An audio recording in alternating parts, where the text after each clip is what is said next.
The most dangerous secrets are never hidden in dark alleys. They are hidden behind perfect smiles and flawless makeup. The fluorescent lights above the employee locker room buzzed with a tired hum, washing everything in a pale blue glow that made even healthy skin look exhausted. Hannah Cooper stood in front of the narrow mirror, her fingers steady only because she had practiced this ritual so many times. A small tube of concealer rested beside a worn makeup brush. Outside the door, dishes clattered, voices echoed through the hallway, and another busy Friday night was already beginning at Rossini's, one of Chicago's most expensive Italian restaurants. Inside the mirror, however, there was only years old, nursing student, waitress, and someone who had become far too skilled at hiding things. She leaned closer to the glass. The makeup blended carefully against the faint discoloration near her cheekbone. Not enough to attract attention if someone glanced at her under the restaurant's golden lighting. Not enough for questions. Questions were dangerous. Questions led to conversations. Conversations led to truths she wasn't ready to say out loud. The brush moved slowly, deliberately. By the time she stepped back, the reflection staring at her looked normal again, at least normal enough. Her phone vibrated inside her apron pocket. A message appeared on the screen. Tyler, have a good shift, don't stay late. Hannah stared at the text longer than necessary. Most people would have read concern. She read instructions, a reminder, a leash disguised as affection.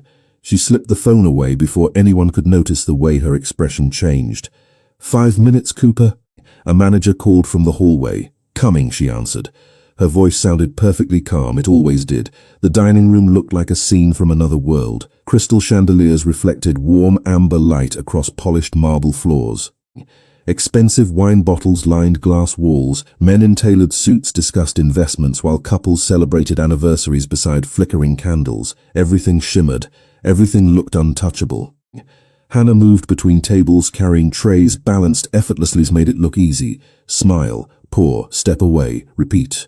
By 7:30, every table in the restaurant was occupied. The kitchen roared behind swinging doors. The scent of garlic, basil, and fresh bread drifted through the room. For a little while the noise helped. Noise made it easier not to think. Then the front entrance opened. The atmosphere changed immediately. It was subtle. No announcement, no dramatic entrance. Just a shift. Conversations lowered. Several employees straightened instinctively. Even guests glanced toward the doorway. Hannah followed their attention. A tall man entered surrounded by quiet confidence rather than security. Dark tailored suit, black tie, broad shoulders, the kind of presence that seemed to alter the room without effort. Sebastian Romano. Hannah recognized the name instantly. Everybody in Chicago knew it. Rumors followed him everywhere.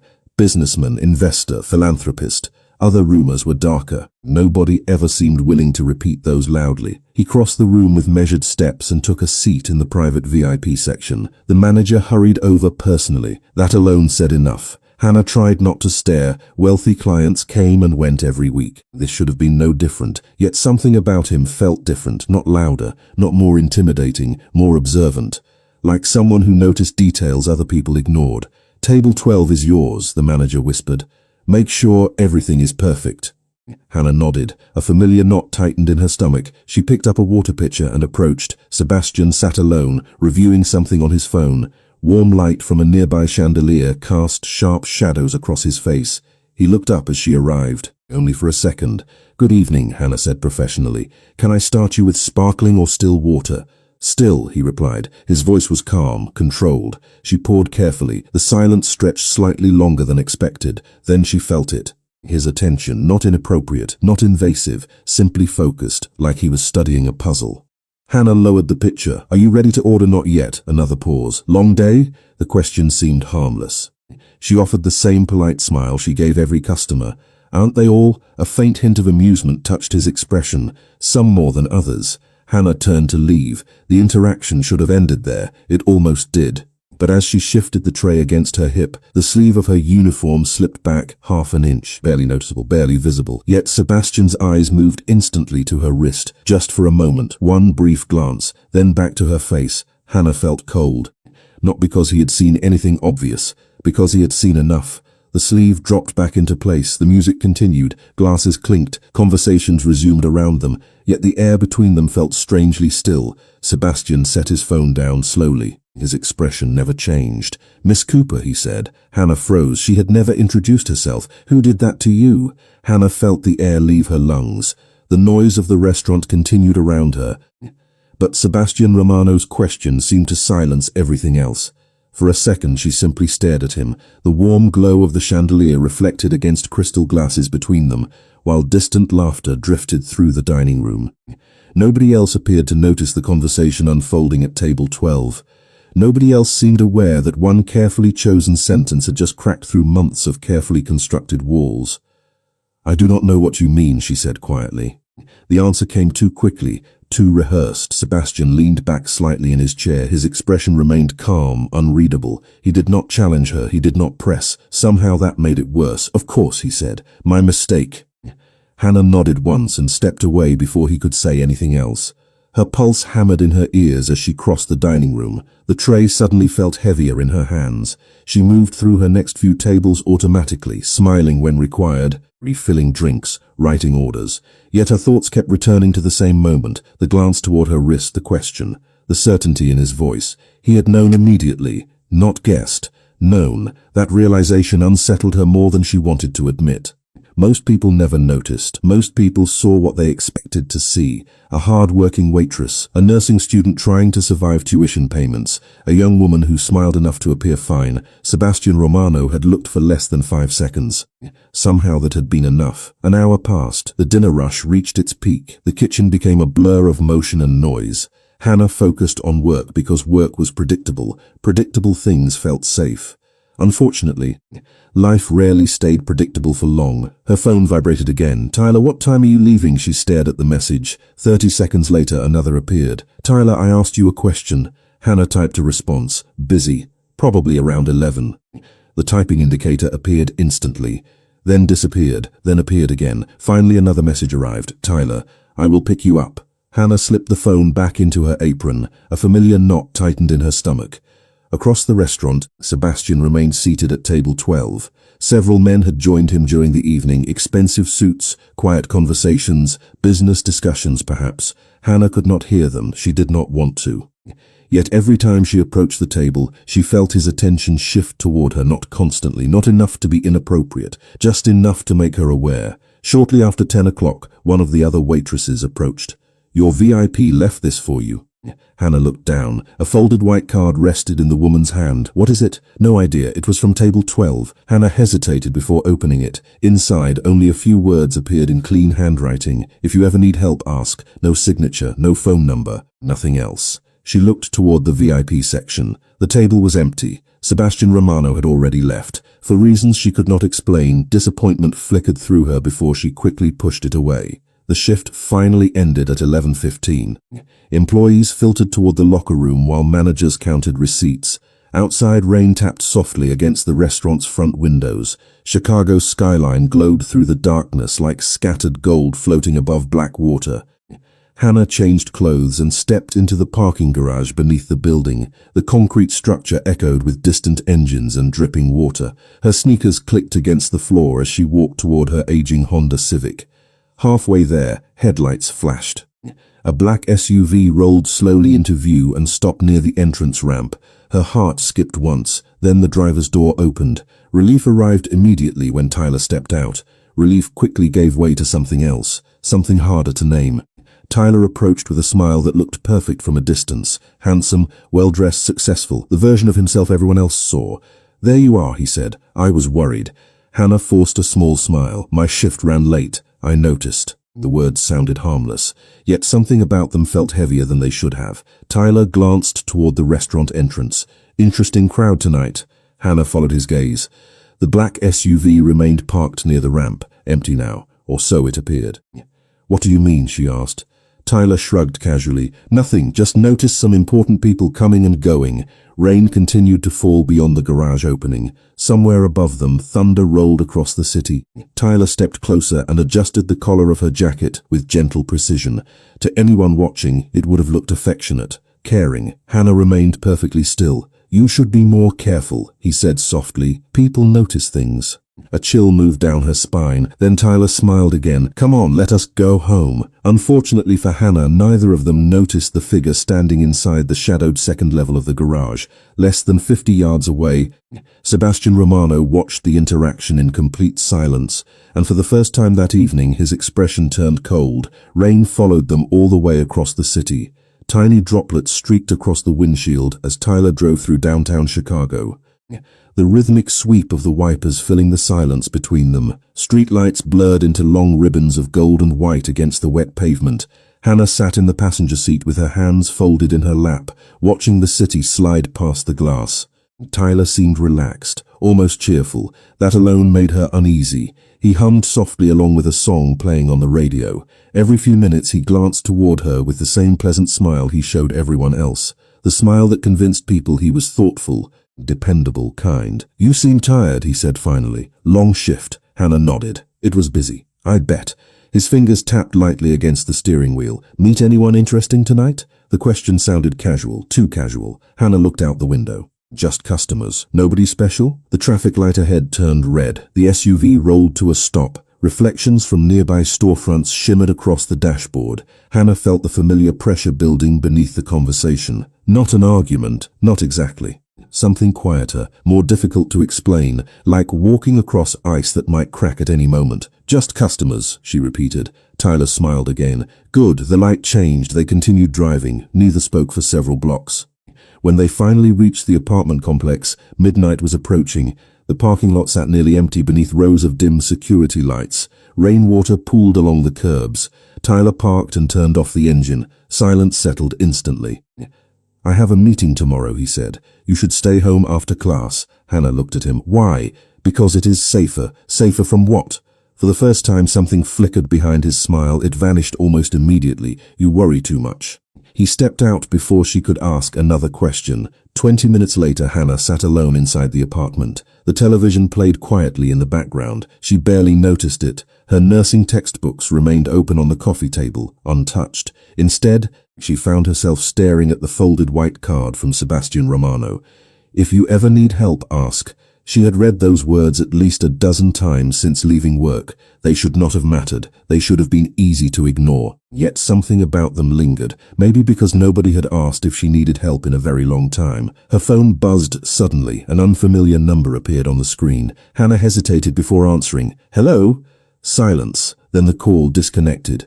She frowned. A few seconds later, another notification appeared. "Unknown number. Be careful who you trust." Hannah stared at the message. Her pulse quickened. Before she could respond, the sender vanished. No name, no explanation, nothing. The apartment suddenly felt colder. Less than 3 miles away, another light remained on long after midnight. Sebastian Romano stood inside the top floor office of a restored warehouse overlooking the Chicago River. Floor-to-ceiling windows framed the city skyline beyond. Rain tapped softly against the glass. Across his desk lay a small collection of photographs, security footage from the restaurant garage, images of Tyler Brooks, vehicle records, employment history, financial reports. Sebastian studied them in silence. A man entered the office carrying a tablet. "Everything checks out," he said. "Tyler Brooks, 31 years old, works for Brooks Community Development." Sebastian continued looking at the photographs. "Family?" "His father runs the Brooks Foundation." The man paused. "Large charity organization, powerful connections." Sebastian finally looked up. "Anything unusual? Nothing obvious." The answer sounded incomplete. Sebastian noticed immediately. "And?" The man exhaled. "A few financial inconsistencies. Small ones, nothing we can prove." Sebastian returned his attention to the photographs. One image showed Hannah leaving the restaurant. Another showed Tyler waiting in the garage. Another captured the moment Tyler adjusted her jacket collar while she stood perfectly still. Most people would have seen nothing. Sebastian saw enough. "Keep looking," he said quietly. Back at the apartment, sleep refused to come.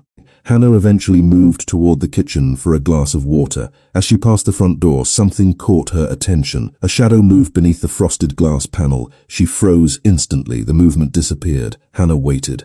Listenings. Her heartbeat seemed louder than the apartment itself. Slowly she approached the door. Another shadow crossed the glass. Someone was standing outside, not knocking, not speaking, just standing there. Hannah's hand tightened around the edge of the counter. Seconds passed, then a minute. Finally, she gathered enough courage to look through the peephole. The hallway beyond was empty, completely empty. Whoever had been there was gone. But taped neatly to the center of her door was a plain white envelope she had never seen before. Hannah stared at the envelope for several long seconds before unlocking the door. The hallway beyond remained empty. Soft yellow light spilled from ceiling fixtures onto worn carpet, revealing nothing except silence. Whoever had left the envelope was gone. She stepped into the hallway, looked both directions, then quickly grabbed it and returned inside. The deadbolt clicked into place behind her. For a moment she simply stood there holding the plain white envelope beneath the kitchen light. No stamp, no address, no name, just a folded piece of paper hidden inside. Her fingers hesitated before opening it. The note contained only a single sentence. "You already have something they want." Hannah read the words twice. Then a third time her heartbeat quickened. The message made no sense. She checked the envelope again. Nothing else. No explanation. No clue about who had sent it. Across the room, the television continued playing to an empty audience. A late-night weather forecast flashed across the screen while rain continued falling outside. Hannah lowered herself onto the couch and stared at the note. "Something they want." The words echoed in her mind. She owned almost nothing of value. Student loans, textbooks, an aging car, a tiny apartment she could barely afford. There was nothing anyone could possibly want from her, yet the uneasy feeling remained. Eventually exhaustion won. Sometime after 2 in the morning she drifted into restless sleep. The next day arrived beneath grey skies and cold wind sweeping off Lake Michigan. Hannah attended classes at nursing school while fighting exhaustion. The note remained folded inside her bag. Every break between lectures she found herself checking it again, as if the words might somehow change. They never did. By afternoon she convinced herself it had been a prank, an accident, a misunderstanding. Unfortunately, that explanation lasted less than 10 minutes. When class ended, she walked toward the student parking lot, carrying a stack of textbooks against her chest. Halfway across the lot she noticed a black sedan parked near the exit. The vehicle looked ordinary, yet something felt familiar about it. As Hannah approached her car, the sedan slowly pulled away. She frowned but dismissed it. Then she drove toward a coffee shop near campus. 20 minutes later, the same sedan appeared again across the street. A coincidence, she told herself. Nothing more. Yet when she left the coffee shop and headed toward work, she noticed the sedan in her rearview mirror once again. Not close enough to attract attention, not obvious enough to prove anything. Just present. By the time Hannah arrived at Rossini's, her nerves felt stretched tight. The restaurant was quieter than usual. A private event occupied the upper ballroom, leaving the main dining area unusually calm. She tied her apron, checked her appearance in the employee mirror, and tried to focus on work. "It lasted all of 12 minutes, Miss Cooper." Hannah turned. One of the hostesses stood beside her, holding a small black gift box. "This was delivered for you." Hannah stared at it. "For me? That is what they said." The hostess handed it over and walked away. Hannah opened it carefully. Inside sat a silver key attached to a simple metal tag. No brand, no logo, just a number. 314. Beneath the key rested another folded note. Storage Unit 314. North Harbor Storage. Come alone. Hannah's stomach tightened. The handwriting matched the message from the night before. She looked around the restaurant instinctively. Nobody seemed interested in her. Nobody appeared to be watching. Yet the feeling returned immediately. The same sensation she had experienced in the parking lot. The uncomfortable awareness that unseen eyes followed her movements. Less than a mile away, Sebastian Romano sat inside a quiet office overlooking the river. A digital map glowed across multiple monitors. One of his men entered carrying a folder. "We found something." Sebastian looked up. "Tell me." The folder landed on the desk. Financial reports, foundation records, corporate filings. Tyler Brooks has been making unusual visits to a storage facility on the north side for nearly 6 months.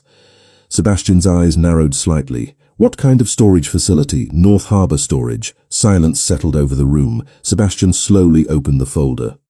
Unfortunately for Hannah, at that exact moment she was reading the same location written on the note in her hands, and neither of them knew that before sunset, Storage Unit 314 would reveal the first piece of a mystery much larger than either expected. The remainder of Hannah's shift passed in a blur of distracted smiles and unfinished thoughts. Every spare second her eyes drifted back toward the small silver key hidden inside her apron pocket. Storage Unit 314. The words seemed heavier with every passing hour. By the time Rossini's finally closed for the night, the city beyond the restaurant windows had transformed into a landscape of reflected neon and rain-soaked pavement. Most employees headed home immediately. Hannah lingered in the locker room, staring at her reflection beneath the familiar fluorescent lights. The bruises were hidden, the smile looked convincing, yet the woman in the mirror appeared more exhausted than ever. She pulled the key from her pocket and studied it one last time. Common sense told her to throw it away, to forget the messages, forget the growing feeling that something strange was unfolding around her. Instead, 30 minutes later, she found herself driving north through the city. The roads were mostly empty. Wind pushed against her Honda as she crossed an industrial section of Chicago lined with warehouses and shipping yards. North Harbor Storage appeared just after midnight. The facility sat behind a chain-link fence illuminated by rows of security lights. Hundreds of storage units stretched silent grey boxes. Hannah parked near the entrance and sat motionless behind the steering wheel. Her heartbeat echoed inside the quiet car. She almost turned around. Then she remembered the note. "You already have something they want." The memory pushed her forward. A keypad protected the front gate. Before she could figure out what to do, the gate slowly rolled open. Hannah frowned. No employee appeared. No voice spoke through an intercom. The gate simply opened, as if someone had expected her. The feeling should have sent her back to the car. Instead, curiosity carried her inside. Unit 314 stood near the far end of the property. Rainwater dripped from metal roofs overhead. The wind carried distant sounds from the harbor. Everything else remained silent. Hannah stopped in front of the unit and stared at the lock. Her hand trembled slightly as she inserted the key. The lock clicked open immediately. For several seconds, she did nothing. Then she lifted the metal door. It rattled upward with a harsh metallic sound that echoed through the darkness. The storage unit was surprisingly small. A single folding chair sat against one wall. Cardboard boxes occupied the corners. Dust covered most surfaces. Nothing looked valuable, nothing looked important. Hannah stepped inside. Her phone flashlight swept across the room. One box contained old financial paperwork. Another contained outdated office supplies. She almost laughed at herself. Maybe this really was a mistake. Then her light landed on a small black case resting beneath the chair. Hannah knelt and opened it. Inside sat a flash drive. No label, no markings, just a simple black USB device. Her stomach tightened instantly. This was what someone wanted her to find. The question was why. Suddenly, headlights flashed through the narrow gap beneath the storage door. Hannah froze. An engine approached somewhere nearby. Fear surged through her chest. She quickly placed the flash drive into her purse and lowered the storage door. Outside, tires rolled slowly across wet pavement. Another vehicle had entered the facility. Hannah remained perfectly still. The footsteps never came. After several tense moments, the vehicle moved away again. Only then did she finally exhale. Less than 15 minutes later, she was back inside her apartment. The flash drive sat on the coffee table beneath a single lamp. Rain tapped softly against the windows while midnight slipped toward 1 in the morning. Hannah stared at the device. Every instinct warned her not to continue, yet another part of her needed answers. She opened her laptop. The flash drive connected instantly. A folder appeared on the screen. Hundreds of files filled the directory: spreadsheets, financial reports, payment records. Hannah blinked in meaningless. Rows of numbers, dates, transactions. Then one name appeared repeatedly throughout the files. Brooks Foundation. Hannah sat up straighter. She knew that name. Tyler had mentioned it countless times. His father's charity organization. She clicked another file. More financial records. The numbers seemed enormous. Hundreds of thousands of dollars moving between accounts she did not recognize. Unfortunately for Hannah, she never noticed the black SUV parked across the street from her apartment building. Inside the vehicle, a man lowered a pair of binoculars and reached for his phone. At that exact moment, someone else had realized the flash drive was no longer storage unit 314. The glow from Hannah's laptop painted pale blue shadows across her apartment walls as the clock crept past 1:30 in the morning. Outside, Chicago remained wrapped in rain and silence. Inside, rows of financial records filled her screen. Most of the spreadsheets meant little to her. She was a nursing student, not an accountant, yet certain details stood out immediately. The same account numbers appeared repeatedly. Large transfers moved through multiple organizations before disappearing into unfamiliar companies. Several transactions were marked as community grants. Others were labeled emergency assistance funds. The numbers were staggering, hundreds of thousands of dollars, sometimes more. Hannah clicked through file after file. The deeper she searched, the stranger everything became. Then she found a folder labeled Donner Reports. Her eyes narrowed. One document opened automatically. At the top of the page appeared a familiar name, Richard Brooks, Chairman, Brooks Foundation. Hannah sat back in her chair. Tyler's father, the respected businessman, appeared regularly on local news programs, community events, charity galas, fundraisers. The man practically represented generosity in Chicago, yet the documents beneath his name raised uncomfortable questions. Another file contained scanned signatures, another showed payment authorizations, another listed private meetings that never appeared in official reports. Something rubbed her tired eyes. About all of this felt wrong, not criminal, not yet, just wrong. Her phone suddenly vibrated on the table. The sharp sound nearly made her jump. Tyler's name appeared on the screen. 2 o'clock in the morning. Hannah hesitated before answering. "Hello, you are awake." Tyler sounded calm. Too calm. "I was studying. At 2 in the morning?" Hannah glanced toward the laptop. "Exams are coming." Silence lingered for a moment. Then Tyler spoke again. "You sound nervous." "I am tired." Another pause followed. "You are at home?" The question felt simple. Yet something inside Hannah tightened immediately. "Yes." "Good." His voice softened. "Get some sleep." The call ended before she could respond. Hannah stared at the screen. Her pulse remained elevated long after the conversation ended. Something had changed. She could feel it. The strange notes, the storage unit, the flash drive, the anonymous messages. Pieces of a puzzle were beginning to form a shape she could not yet understand. Across the city, another late-night conversation was taking place. Sebastian Romano stood beside a floor-to-ceiling window overlooking the river. City lights reflected against dark water below. A tablet rested in his hand. One of his security specialists spoke through an encrypted call. The storage unit was accessed. Sebastian's expression remained unreadable. "By who?" "Hannah Cooper." The answer brought no surprise. "Anyone else?" "Not directly." A brief pause followed, but someone monitored the location afterward. Sebastian turned slightly toward the glass. "Tyler? Possibly. We cannot confirm it yet." Silence settled between them. Finally, Sebastian spoke. "Keep watching. You think she found something important?" Sebastian's eyes drifted toward the city skyline. "Someone certainly thinks she did." Back at the apartment, sleep eventually won the battle against exhaustion. Hannah closed the laptop and collapsed onto the couch. The flash drive remained connected to her computer. The files remained open. She planned to review everything again in the morning. Unfortunately, morning arrived with another surprise. At 8:15, a loud knock echoed through her apartment. Anna woke instantly. Sunlight filtered through the curtains. Her neck ached from sleeping awkwardly on the couch. The knock came again. She crossed the room cautiously and checked the peephole. A delivery driver stood outside holding a large white envelope. Minutes later she carried it inside and placed it on the kitchen counter. Her name appeared on the front in neat black lettering. No return address, no company logo, nothing. Hannah opened it carefully.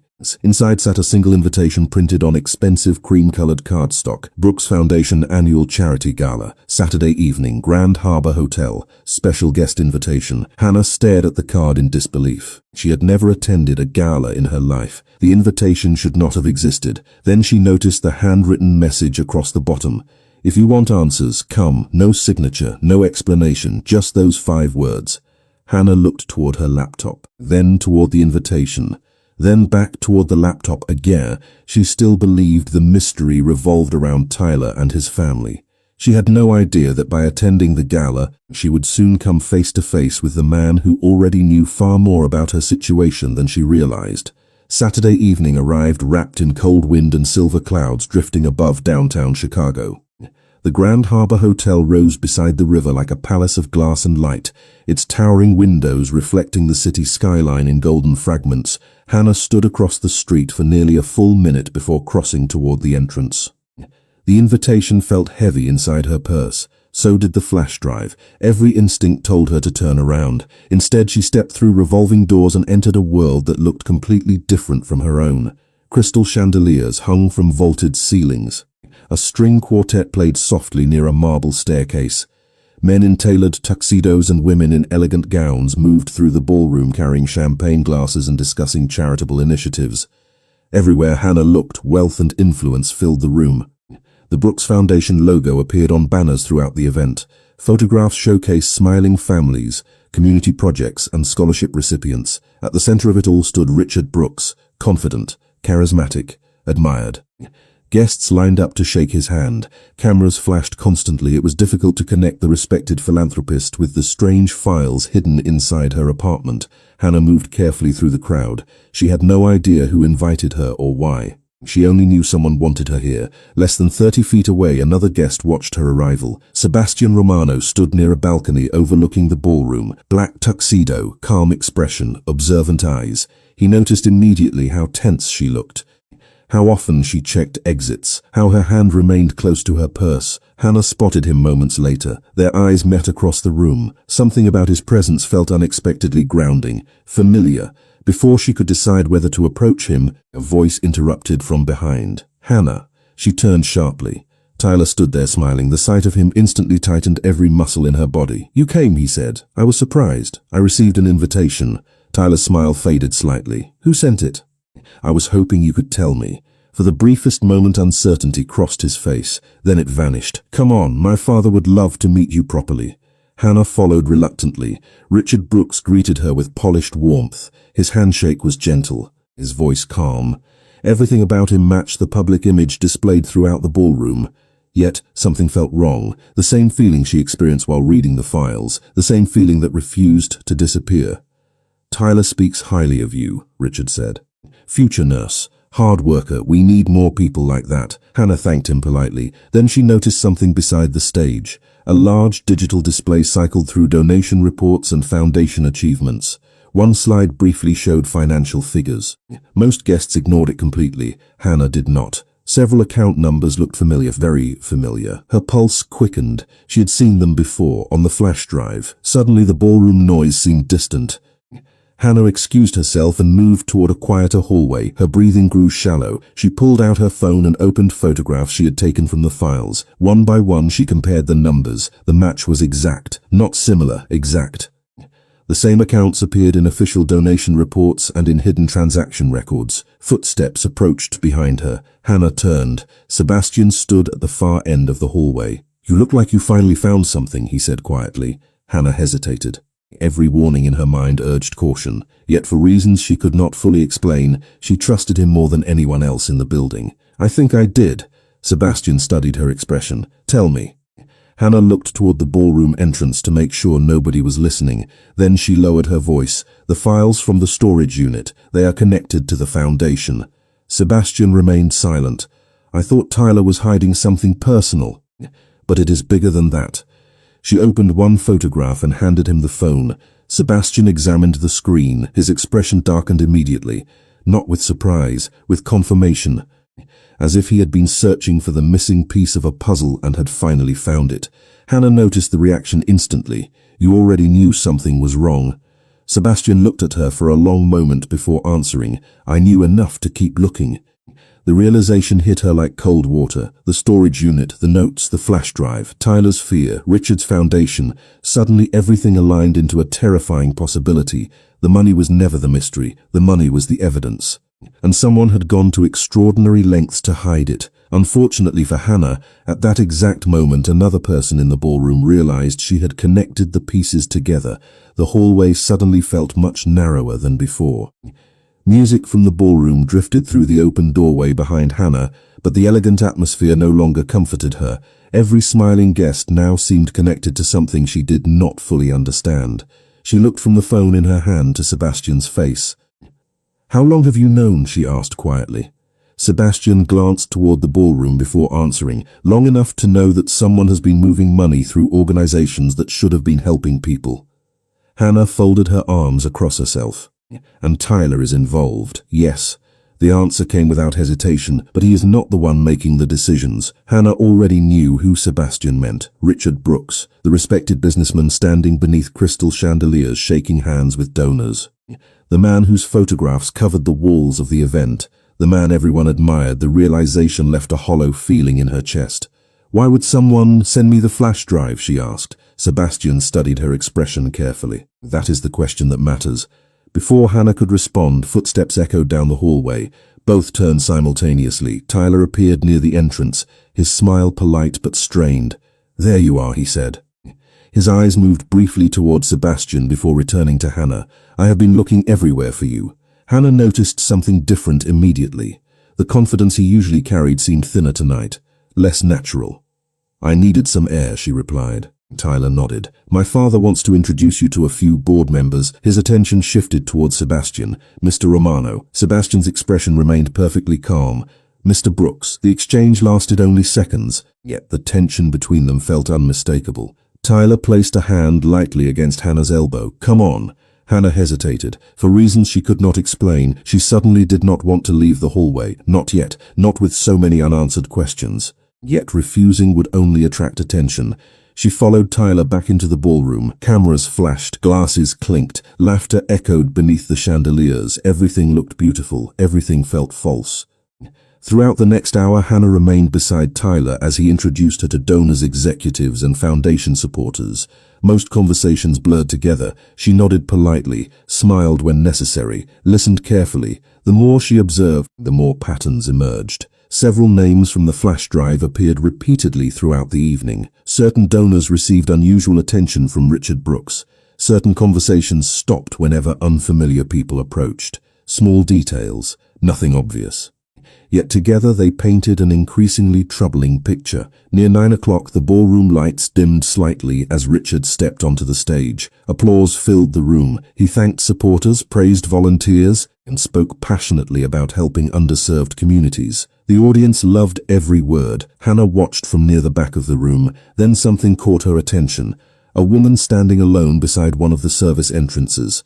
Mid-40s, dark coat, nervous posture. Unlike everyone else in attendance, she looked uncomfortable being there. Their eyes met briefly. The woman immediately looked away. A few moments later, she slipped through a side door. Hannah frowned. Something about the encounter felt deliberate. Without fully understanding why, she followed. The hallway beyond the ballroom was quieter. Service corridors stretched through the hotel behind the public areas. Hannah turned a corner and spotted the woman waiting near an emergency exit. "You came," the stranger said softly. Hannah stopped several feet away. "Do I know you?" The woman shook her head. "No, but I know why you received the flash drive." Hannah's heart began to race. "Who are you?" The woman glanced nervously over her shoulder. "Someone who used to work for the foundation." Hannah took another step forward. "Then tell me what is happening."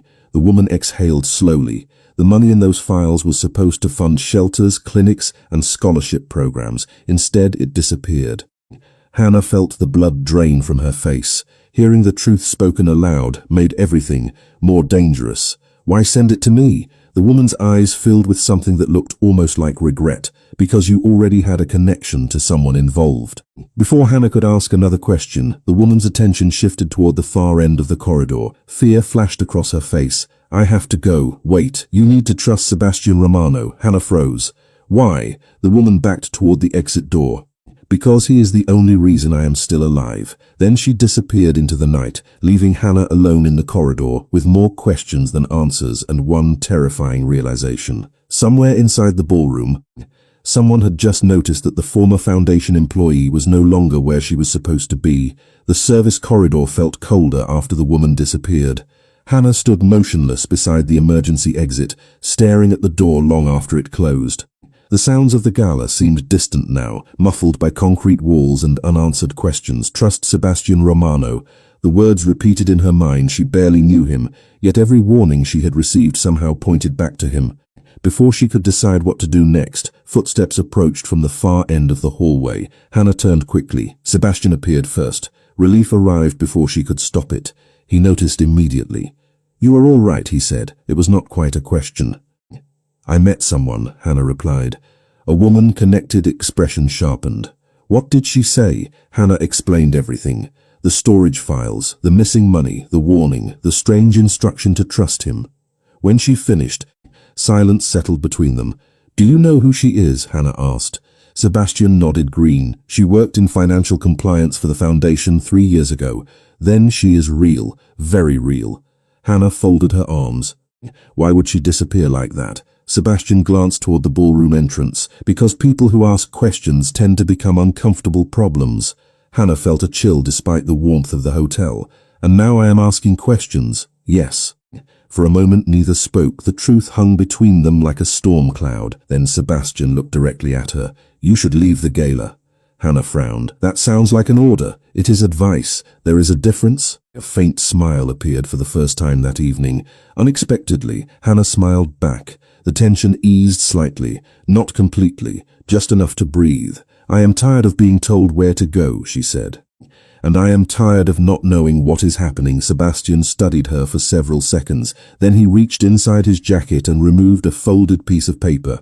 "You wanted answers." Hannah accepted it carefully. An address was written across the page. "A roadside motel nearly 60 miles outside Chicago." "What is this?" "Where Valerie has been hiding." Hannah looked up sharply. "You know where she is?" "I know where she was this morning." "Then why are we standing here?" The question surprised even her. Sebastian's expression remained calm, but something changed in his eyes. Recognition. He had expected fear. Instead he found determination. "Because once you go looking for the truth," he said quietly, "there is no pretending you never found it." Less than 2 hours later, they were driving west beneath a sky filled with drifting clouds and distant stars. Chicago faded behind them in a sea of lights. Hannah sat in the passenger seat of a black SUV while highway signs flashed past outside the windows. The situation felt surreal. 3 weeks ago, her life consisted of nursing classes, restaurant shifts, and trying to survive one difficult day at a time. Now she was chasing hidden witnesses through the middle of the night with one of the most powerful men in the city. "You are unusually calm," Sebastian observed. Hannah laughed softly. "That is because I passed nervous about 50 miles ago." The answer earned another faint smile. Silence returned afterward, but it felt different than before, easier, more comfortable. For the first time in months, Hannah felt something she had almost forgotten: safe. Not because her problems were solved, not because the mystery was over, simply because someone finally believed her. Unfortunately for both of them, they were not the only people traveling that night. Nearly half a mile behind them, another vehicle remained hidden among highway traffic. Its headlights stayed distant. Its driver never attempted to pass, yet it followed every turn, every exit, every mile. Shortly after midnight appeared beside a deserted stretch of road lined with dark trees. Neon lights flickered above the office. Only a handful of rooms appeared occupied. Hannah stepped out of the SUV and looked around uneasily. Wind rustled through nearby branches. Somewhere in the distance, a train horn echoed across darkness. Sebastian approached the front office first. A few minutes later he returned. His expression had changed. "What happened?" Hannah asked immediately. Sebastian looked toward the second-floor balcony overlooking the parking lot. One room stood open, empty. "We missed her," he said. Hannah's stomach sank. "Are you sure?" Sebastian nodded once. Then he handed her something the motel manager had found inside Valerie Green's room. Hannah unfolded the paper. A single sentence had been written in hurried handwriting. "If you found this, Richard knows everything." The paper felt heavier than it should have. Hannah read the message again beneath the flickering neon glow outside the motel office. "If you found this, Richard knows everything." Wind swept across the nearly empty parking lot, carrying the distant sound of traffic from the highway. The second-floor motel room remained open behind them. A half-empty coffee cup sat on a small table near the window. Valerie Green had been here recently, very recently, yet she was gone. Hannah lowered the note slowly. "What does that mean?" she asked. Sebastian looked toward the dark tree line beyond the motel. "It means she knew someone was looking for her. Richard? Possibly." The uncertainty in his voice unsettled her more than a direct answer would have. They entered the room together. Nothing appeared damaged, nothing looked disturbed. It felt less like someone had fled and more like someone had left in a hurry. Hannah moved carefully through the small space. A notebook lay on the dresser beside the bed. Most of its pages had been torn out. A few remained. Grocery listers, fragments of reminders. Then she noticed something tucked inside the back cover. A folded receipt. Hannah opened it. Her eyes widened. "Sebastian." He crossed the room immediately. The receipt showed a wire transfer confirmation. The amount exceeded $400,000. More importantly, it connected 2 account numbers she recognized from the flash drive. Sebastian studied it silently. "This is not enough to expose them," he said, "but it helps." Hannah sat on the edge of the bed. Exhaustion finally caught up with her. The previous week replayed through her mind in scattered images. The mysterious notes, the storage unit, the flash drive, the gala, Valerie. None of it felt real anymore. "I keep thinking this should have stayed someone else's problem," she admitted quietly. Sebastian looked at her. "You still believe that?" Hannah laughed softly. No, the answer surprised even her. She rubbed her eyes. I think I stopped believing that somewhere around the storage unit. For several moments neither spoke. The silence felt different than it once had. Comfortable. Honest. Sebastian finally sat across from her near the window. There is something you need to know. Hannah straightened immediately. About Richard? About Tyler. The name alone tightened something inside her chest. Sebastian reached into his jacket and removed a thin file folder. He placed it on the table between them. These records came from an internal investigation conducted by one of Richard's former accountants. Hannah opened the folder. Inside were copies of emails, transaction approvals, and meeting schedules. At first, the documents looked familiar. Then she noticed the dates. Tyler's name appeared repeatedly. Not as a bystander, not as an employee following instructions, as an active participant. Hannah continued turning pages. Each document revealed another piece of the puzzle, another signature, another approval, another transfer. The truth settled heavily over the room. Tyler had known. Not recently, not accidentally, for years. He helped them, she whispered. Sebastian nodded once. Hannah looked down at the documents again. The realization hurt more than she expected. Not because she loved Tyler anymore. That feeling had faded long ago. It hurt because she finally understood something she had spent months trying to ignore. The control, the secrecy, the constant pressure. None of it had been about protecting a relationship. Tyler had been protecting himself, protecting the foundation, protecting the secret hidden beneath all those charitable promises. He was afraid of me, Hannah said quietly. Sebastian's expression remained steady. Not of you. Hannah looked up. Then what? What you might discover. The room fell silent again. Outside, a train horn echoed across the darkness. Somewhere far beyond the motel parking lot, dawn remained hours away. Hannah stared at the file. For the first time, the entire picture began fitting together. The flash drive had not appeared by accident. The messages had not been random. Someone had chosen her because she was already close enough to the truth to matter. Close enough to notice things. Close enough to become dangerous. Unfortunately for Richard Brooks, they now possessed more than suspicion. They possessed a trail leading directly toward the Foundation's leadership. Sebastian gathered the documents carefully. We leave at sunrise. Hannah, are we going?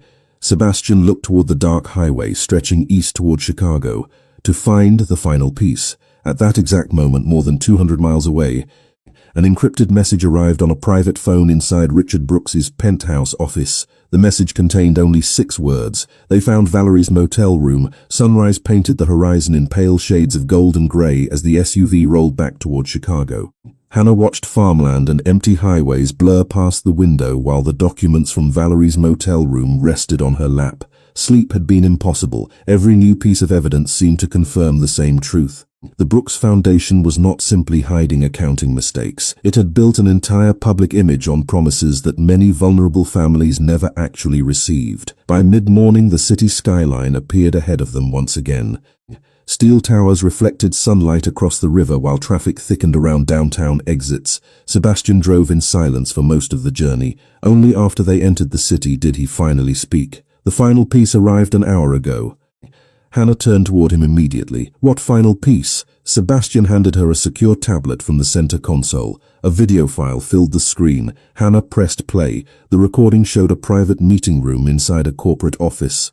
Several men sat around a conference table reviewing financial reports. One of them was Richard Brooks, another was Tyler. The footage contained no dramatic confession, no shocking outburst. It did not need one. The conversation alone was enough. They discussed moving funds between accounts, delaying audits, and disguising transfers as administrative expenses. Every name matched files from the flash drive. Every account number matched Valerie's records. Hannah felt her chest tighten. This proves everything. Sebastian nodded once. It proves enough. By noon, they arrived at a private office overlooking the Chicago River. Several attorneys and financial investigators were already waiting. For the next 3 hours, Hannah professionals organized evidence into timelines, transaction maps, and audit reports. The mystery that had consumed her life finally transformed into something tangible. Facts, dates, records, proof. Piece by piece, the entire structure collapsed under its own weight. Richard Brooks had spent years diverting charitable funds through shell companies. Tyler had helped authorize transactions and conceal discrepancies. The Foundation's public success masked a private network built on deception. What surprised Hannah most was not the scale of the scheme, it was how ordinary it looked on paper. No mastermind speeches, no dramatic secrets. Just thousands of decisions made by people who believed they would never be questioned. Late that afternoon, Sebastian walked onto the office terrace overlooking the river. Hannah joined him. Wind moved across the water below while boats drifted between bridges. For a long moment, neither spoke. "It is over, isn't it?" Hannah asked quietly. Sebastian rested his hands against the railing. "The mystery is." She looked toward the skyline. "Then why do I still feel nervous?" A faint smile touched his face. "Because ending something is sometimes harder than surviving it." Hannah considered that. He was right. The evidence existed. The truth existed. Yet she still needed to face the people responsible. As if summoned by the thought, her phone suddenly vibrated. Tyler's name appeared on the screen. Hannah stared at it. The ringing continued. Once, twice, 3 times. Finally, she answered. "Hello." Silence greeted her first. Then Tyler spoke. His voice sounded different than she remembered. Tired, defeated. "I know you know." Hannah closed her eyes briefly. There was no point pretending anymore. "Yes." Another silence followed. "Can we talk?" he asked. Hannah looked across the terrace toward Sebastian. He remained several feet away, giving her space, giving her the choice. For perhaps the first time in a very long time, the choice truly belonged to her. "Why?" she asked. Tyler exhaled heavily. "Because there are things I should have told you a long time ago." The answer carried no excuses, no manipulation, only resignation. Hannah listened without speaking. Finally, Tyler gave her an address near the waterfront. "One conversation," he said quietly. "After that, I will never bother you again." The call ended. Wind swept across the terrace. Hannah lowered the phone slowly. Not because she owed Tyler anything, not because she wanted reconciliation, because closure required truth, and truth was finally within reach. Unfortunately for Tyler Brooks, he still did not realize that the evidence gathered over the last week was already moving toward federal investigators. By sunset, the carefully protected world built by the Brooks family would begin collapsing in public, and before the day ended, Hannah Cooper would hear the final confession that explained everything. The waterfront looked almost unreal beneath the fading colors of sunset. Orange light reflected across the surface of Lake Michigan, while long shadows stretched between rows of empty docks. Hannah parked near the address Tyler had given her and sat motionless for a moment before stepping outside. The air carried the scent of water and approaching rain. Several sailboats rocked gently against their moorings. The city skyline glowed in the distance like a wall of glass and gold. Tyler stood alone near the end of a wooden pier. No security, no expensive suit, no carefully managed image. For the first time since she had known him, he looked like a man carrying the weight of consequences he could no longer avoid. Hannah approached slowly. The boards beneath her feet creaked softly. Tyler turned when he heard her coming. Neither spoke immediately. The silence felt strange, not hostile, not emotional. "Thank you for coming," Tyler said at last. Hannah stopped several feet away. "You said there were things I needed to hear." Tyler nodded. His eyes drifted toward the water. "There are." Another silence followed. Then he exhaled heavily. "The Foundation started out legitimate. Years ago it actually helped people." Hannah listened without interrupting. "My father built a reputation that everyone trusted. Eventually donations became larger. Opportunities became larger. Somewhere along the way he convinced himself." He laughed bitterly. "Then he convinced me too." The confession sounded painfully ordinary. No grand speech, no dramatic excuse, just a series of choices. "You knew about the money," Hannah said quietly. Tyler lowered his head. Hearing the answer spoken aloud hurt less than she expected, perhaps because she had already accepted it. "Then why stay involved?" Tyler stared at the darkening horizon. "At first because I was afraid of him. Later because I was afraid of losing everything." Hannah studied him carefully. For the first time she saw someone stripped of every mask. Not innocent, not misunderstood, simply responsible. "And me?" she asked. Tyler closed his eyes briefly. "You were never supposed to find anything." When the flash drive disappeared, everything changed. Hannah folded her arms. "You spent months trying to control every part of my life." Regret crossed his face, genuine regret. "I know." "Why?" Tyler looked directly at her. "Because I thought if I could control what you saw, where you went, who you talked to, then the truth would stay hidden." The words settled heavily between them. Hannah felt something unexpected, not anger. Clarity. For months she had searched for explanations. She finally had them. They were smaller and sadder than she imagined. Fear, greed, Cowardice, nothing more. The investigators already have everything, she said. Tyler nodded. I figured that out this morning. For several seconds he did not answer. Wind moved across the lake behind him. Finally he spoke. Because you deserve to hear me say I was wrong. Hannah blinked. Of all the things she expected, that was not one of them. Tyler continued before she could respond. Not about the money, not about the foundation, about you. His voice remained steady. I spent a long time treating you like a problem that needed managing instead of a person who deserved respect. Hannah looked away toward the water. The statement did not erase anything. It could not undo the past, yet hearing it mattered more than she wanted to admit. I am not looking for forgiveness, Tyler said quietly. Good, Hannah replied, because that is not why I came. Surprise, he smiled, a small, sad smile. I know. Darkness gradually settled across the harbor. The conversation continued for another 20 minutes. No arguments, no dramatic confrontation, just truths finally spoken aloud. By the time Hannah turned to leave, something inside her felt lighter. The mystery was over, the fear was over, the uncertainty was over. She walked back toward the parking lot without looking behind her. Near the entrance, a familiar black SUV waited beneath a street lamp. Sebastian stood beside it. He had allowed her to make the journey alone, yet he had remained nearby the entire time. Hannah slowed as she approached him. How did it go? He asked. She looked back once toward the distant pier. Tyler remained standing beside the water, alone with the consequences of his choices. Then she turned forward again. It ended, she said. Sebastian opened the passenger door. Hannah was about to step inside when his phone vibrated. He glanced at the screen. For the first time that evening, genuine surprise crossed his face. What happened? Hannah asked. Sebastian looked up slowly. Richard Brooks was just taken into federal custody. 3 months later, Chicago looked different to Hannah Cooper. Not because the skyline had changed or the river flowed any differently between the towers. The city was the same. She was not. Morning sunlight poured through the windows of a small medical clinic on the north side where she now completed part of her nursing training. The waiting room buzzed with quiet conversations. Children laughed. Phones rang. Life moved forward. The headlines that once dominated every news channel had gradually faded.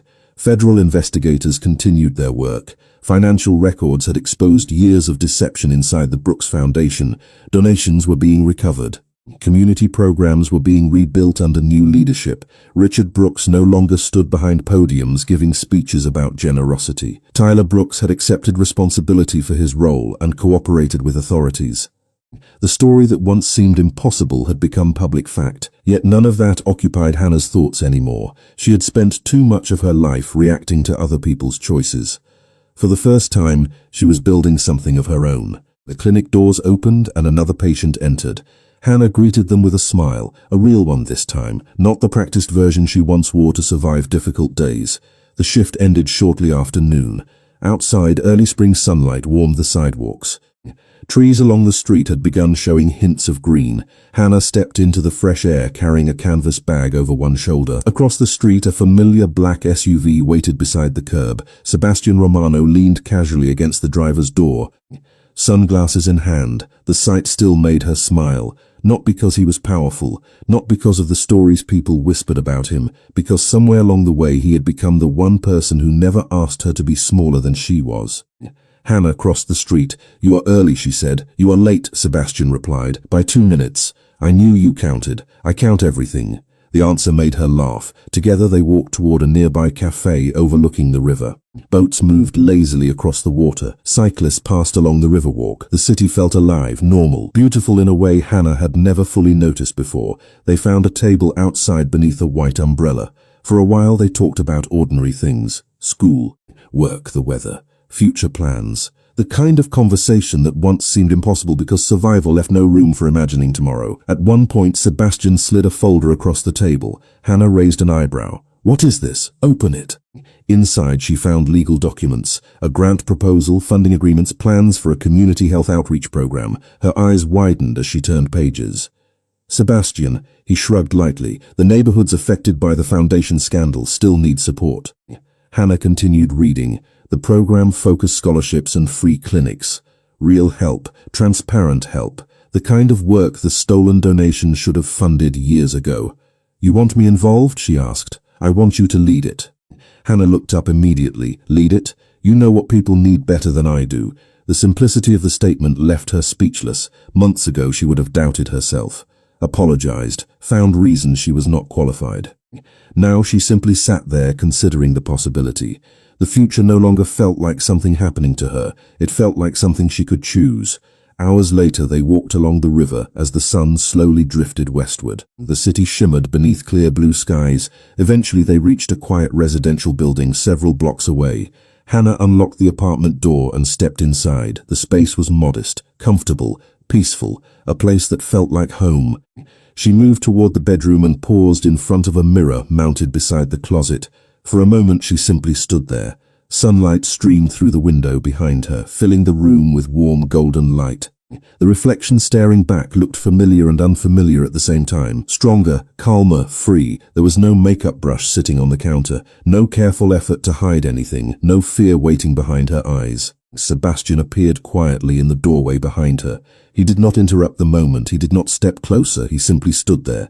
Hannah met his reflection through the mirror, then she smiled, not at him, not even at the future, at herself. The woman staring back had survived everything that was meant to silence her. Outside, the city continued moving beneath the afternoon sun. Inside, for the first time in a very long time, there was nothing left to hide.